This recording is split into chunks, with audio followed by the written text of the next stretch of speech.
नमस्कार। फेसबुक पे लगा आया था मैं अभी थोड़ी देर पहले। पर क्या है कि आवाज़ की क्लियरनेस नहीं थी, आवाज़ नहीं आ रही थी। तो किसी फ्रेंड ने बोला कि आवाज़ नहीं आ रही है, तो मैंने वो वीडियो डिलीट कर दिया। तो मैं आपको ये बताना चाह रहा था कि जैसे अभी कल हनुमान जयंती थी, तो रात को ज़्यादा लेट हो गया था, बजे में बैठ गए थे।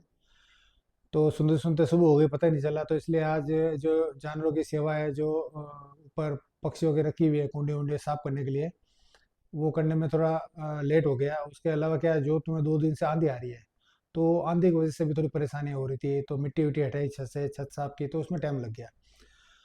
तो मैंने इसलिए ये वीडियो बनाया कि कल मेरे पास एक मैसेज आया था।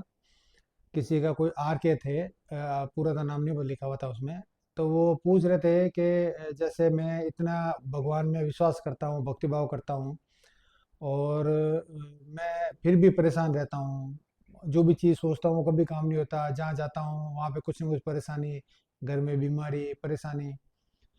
तो मैं उनको यही कहना चाहता हूँ कि देखो, भक्तिभाव करना अच्छी बात है, ईश्वर में विश्वास करना अच्छी बात है, ज़िंदगी का यही सार है। पर हम अगर ये सोचते हैं कि भक्तिभाव करने से या पूजा पाठ करने से या जीवों की सेवा करने से अगर हमारे दुख सारे खत्म हो जाए, या जो हम सोचे वो मिल जाए, जो भी चीज़ चाहे वो हो जाए, ये पॉसिबल नहीं है। इसमें ये है कि जैसे हम भक्तिभाव करते हैं, पूजा पाठ करते हैं या कुछ भी करते हैं, उसके अंदर ये होता है कि जैसे कोई दुख तकलीफ आनी होती है, वो दुख तकलीफें थोड़ी कम आती है। प्लस अगर कुछ चीज़ें अचानक हो जाती है ना, तो उसको सहन करने की हमें शक्ति आ जाती है, और उसके लिए हम रास्ते निकाल लेते हैं, वो रास्ते मिल जाते हैं। भक्ति भाव और जो सेवा भाव है, उसका अर्थ यही है कि हमको उन चीज़ों के बारे में फिर रास्ते मिल जाते हैं। वो चीज़ है। अगर ये सोचना है कि पूजा करने से सारी प्रॉब्लम सॉल्व हो जाएगी, तो ये चीज़ें नहीं है। अब जैसे कई पैसे वाले हैं, वो जैसे कहीं जाते हैं, या खूब सारा पैसा है, कहीं गायों का दान कर दिया, कहीं मंदिर बनवा दिया, कहीं पूजा पाठ कर लिए, दिन में 2 घंटे बैठ गए, और दिन भर अगर पाप करें, तो वो मतलब नहीं है।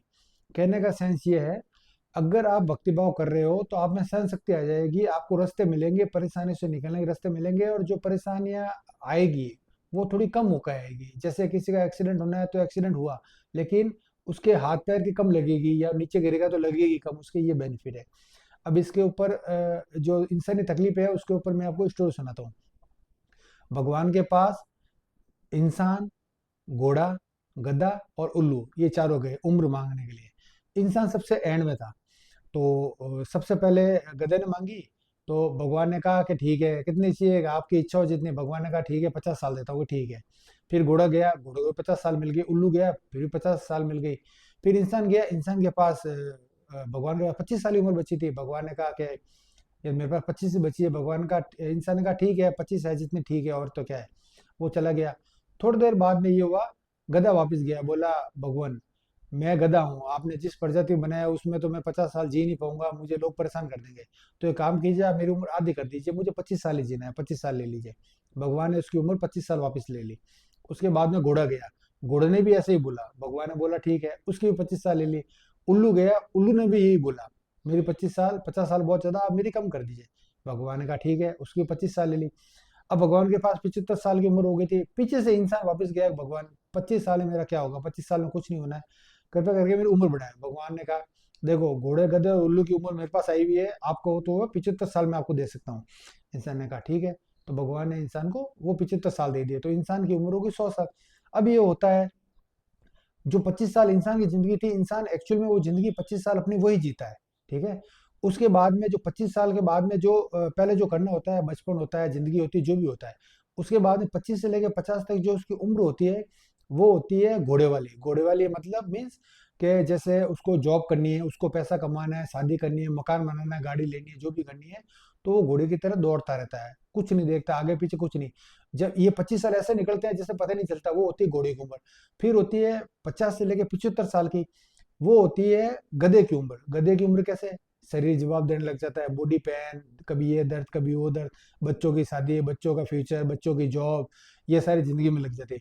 फिर वो 50 से लेकर 75 को गधे की तरह ढोता रहता है चीजों को। जब उसका बॉडी दिमाग काम करना बंद हो जाता है, घर वाले भी थोड़ी इज्जत करना कम हो जाते हैं, बच्चे भी सामने बोलने लग जाते हैं। उसके बाद में जो पीछे की 75 से लेकर 100 साल की उम्र होती है, वो होती है उल्लू की।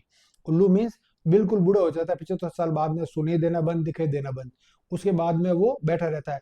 अब घर के अंदर कोई आया, वो पूछता है कौन है, ना तो उसको ढंग से दिखता है। तो घर वाले कहते हैं आपको क्या करना है, आप चुपचाप बैठे रहिए, आपको कुछ पता चलता है नहीं। तो कहने का मतलब ये है, इंसानी जीवन शुरू से लेके एंड तक कुछ न कुछ परेशानियों में या जिंदगी में चलता रहता है। कोई ऐसा इंसान नहीं जिसको किसी भी तरह की परेशानी नहीं हो। सबके पास किसी न किसी प्रकार का दुख है।